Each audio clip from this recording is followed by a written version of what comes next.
446 میں آ کر شیعوں کی حکومت کو ختم کیا تغرل بیگ سلجوقی نے۔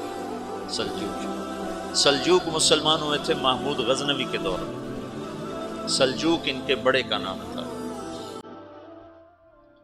تو ایک دفعہ محمود غزنوی نے سلجوق سے پوچھا اگر مجھے تیری مدد کی ضرورت ہو تو کتنے آدمی پیش کر سکتے؟ تو اس نے ایک تیر دیا، کہا یہ ایک تیر ہے میرا،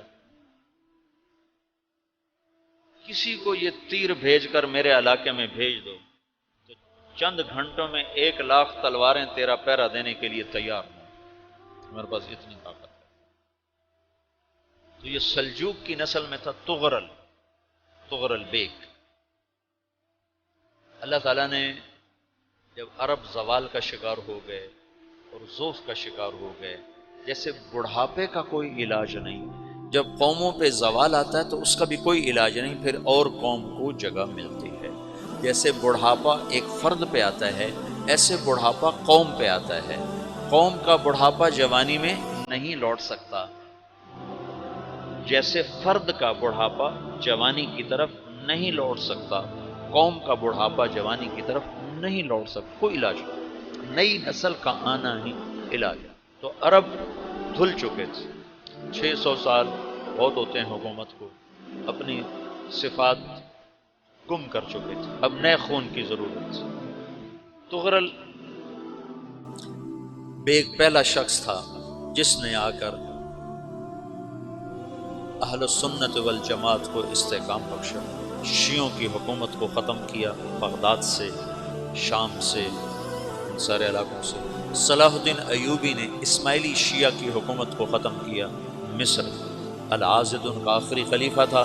صلاح الدین ایوبی نور الدین زنگی رحمۃ اللہ علیہ کا پروردہ تھا، اس کا دوست تھا، اس کے دوست بھی تھا، بچہ بھی تھا اس کے سامنے، زیادہ لکھنے پڑھنے کا شوق تھا، پر اللہ تعالیٰ نے اس سے کام لیا اور اس کو مصر کا گورنر بنا کے بھیجا، مصر کی مدد کے لیے بھیجا۔ تو وہاں اس نے صلاح الدین ایوبی نے وہاں ختم کیا، تغرل بیگ نے یہاں ختم کیا۔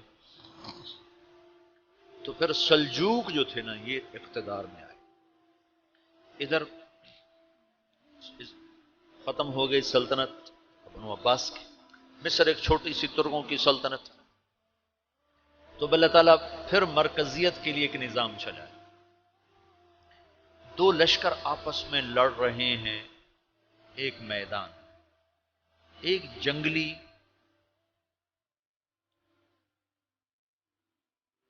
بدوؤں کا قافلہ، جنگل کے لوگ اپنے قبیلے کو لے کر، ایک جنگلی قبیلہ اپنے سردار کے ساتھ نقل مکانی کر رہا ہے ایک جگہ سے دوسری جگہ۔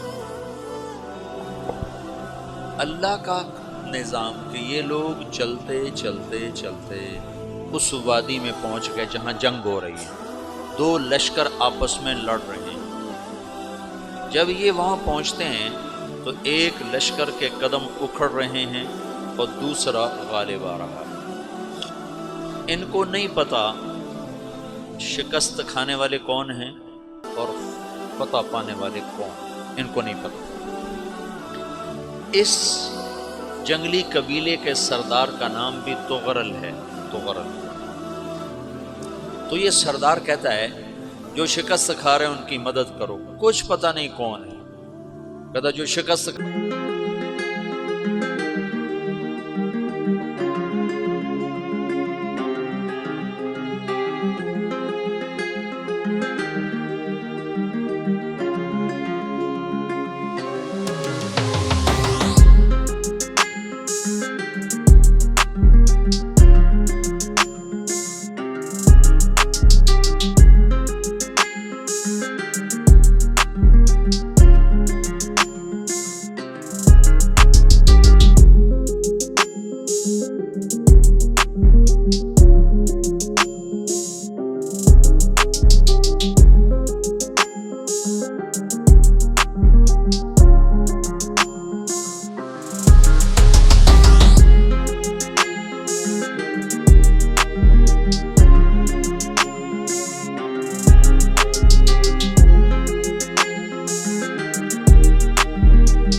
اس کو لے کر ترکی آیا، اور استنبول اس وقت روم کی حکومت میں تھا، اسے فتح کیا اس تغرل کے آگے چوتھے پانچویں پڑپوتے محمد فاتح نے۔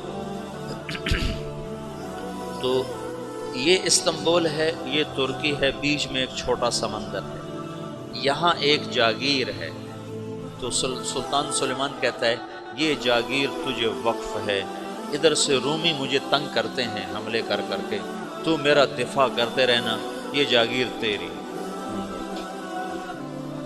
یہ اس جاگیر پہ اس نے اپنے قافلے کو آباد کر دیا، اپنے قبیلے کو، اور ایک چھوٹی سی حکومت بنا لی، جو ایک صوبہ سمجھو سلمان سلجوقی کا، وہ ایک چھوٹا سا صوبہ ہے۔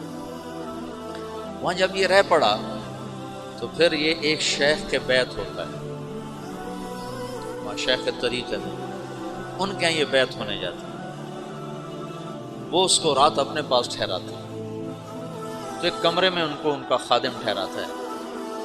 یہ جب کمرے میں جاتا تو سامنے دیوار میں طاقچے پر قرآن پڑا ہوا ہے، تو یہ تغرل بیگ کہتا ہے یہ کیا ہے، یہ کیا ہے؟ تو وہ خادم کہتا ہے یہ کتاب اللہ ہے، قرآن ہے۔ اچھا، وہ اس کو وہاں چھوڑ کے باہر چلا جاتا ہے۔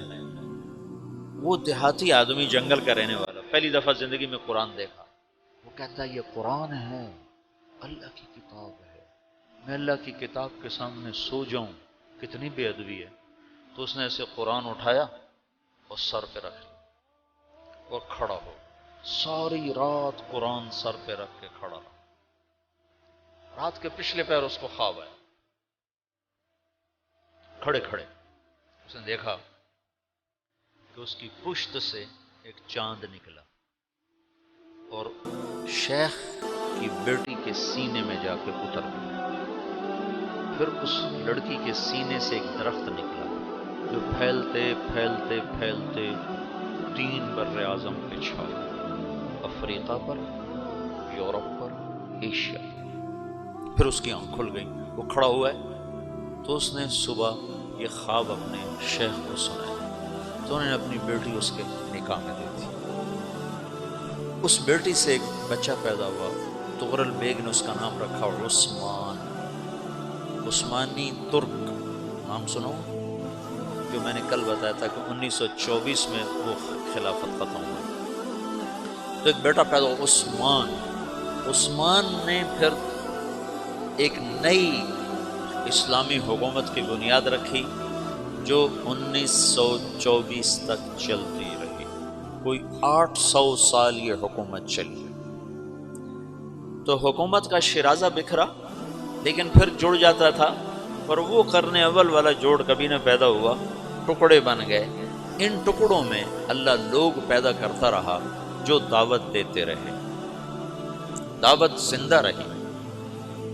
جو تربیت کا نظام تصوف کے ساتھ تھا اب وہ تبلیغ کے ساتھ تھا۔